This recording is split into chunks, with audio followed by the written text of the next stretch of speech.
All quiet on the Western Front now. The call for war with Pakistan that blared across the country for the past few weeks has begun to slowly dissipate. Air raid sirens have gone silent.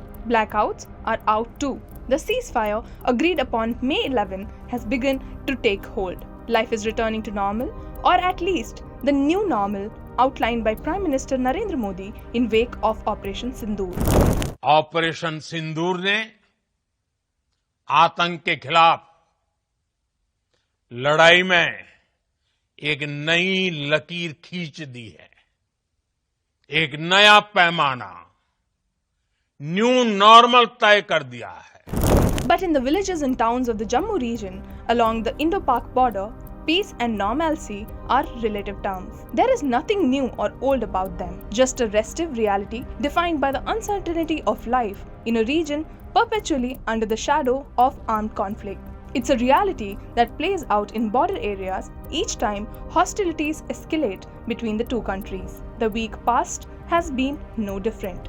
Scores of families, their lives turned topsy-turvy yet again by artillery fire and shelling, have been forced to leave their homes in the border areas. They are now camped in temporary relief centers in Jammu town, staring at the familiar uncertainty of rebuilding their life and homes. It's been a vicious cycle for the past 3 decades, but one that really draws the same sympathy or outrage as the displacement of Kashmiri Pandits from the Kashmir Valley. 2 बजे तकरीबन आदेश मिल चुके थे। 2 बजे से लेकर 3-4 बजे तक हमने अपनी तैयारी किया। तैयारी करने के बाद जो भी एडमिनिस्ट्रेशन की गाड़ियाँ वगैरह आ रखी थी, उनको लोड करके एक सुरक्षित जगह पर जो कि रखा गया। बाकी इधर आगे बंदोबस्त की कार्रवाइयाँ की गई। उन्होंने जो भी बाथरूम सुविधा वगैरह, मेडिकल फैसिलिटी, सिक्योरिटी का पूरा ध्यान रख के अपना सारा इंतजाम कर रहे हैं। जो कमी पेशी आना कि इस जगह पे आ गए, हमारे को पता नहीं था कि इस जगह पे मार्केट कैसी है कैसी नहीं। कल आए हम लोग 21 आदमी आए कल। जब सारा गांव खाली कर दिया तो जिम्मेदार बोला चले जाओ, तुम लोग भी, छोटा छोटा बच्चा है तो माहौल ख़राब है, उधर से पार से पता नहीं कब रुकेगा कब चलेगा पता नहीं, तो आप लोग जाओ। प्रशासन हम लोगों को अच्छा व्यवस्था किया है, रुकना पड़ेगा। For the rest of the country, normalcy is returning. Markets and schools have reopened. Jammu and Kashmir too is limping back to the only version of peace it has known for decades. A strained calm defined by the unpredictable longevity of ceasefire. Schools and markets have begun to reopen in both Jammu region and the forever tense Kashmir Valley.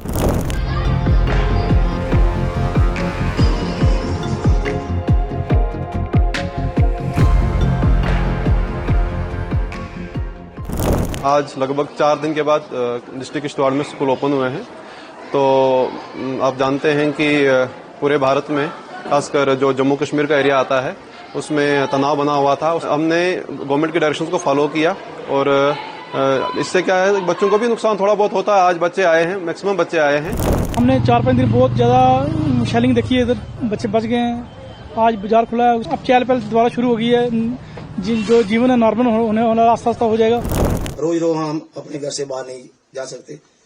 कब तक हम दूर जाके tent लगाएंगे या डेरा लगाएंगे, किसके घर जाएंगे? जो हमारा है वही है, लेकिन जो पाकिस्तान नापाक हरकत बार बार करता है उसका जवाब बिल्कुल देना चाहिए सरकार को। बहुत सारा नुकसान होता है। हमारे जो पशु हैं वो भी बेहद, उनके ऊपर शैल गिरते हैं, वो कहाँ जाएंगे? The ceasefire is merely a scab on an old festering wound. Those who have lost their homes, their crop and their livestock have to now go through the same cycle of urging authorities for support in rehabilitation, waiting, picking up the pieces, rebuilding.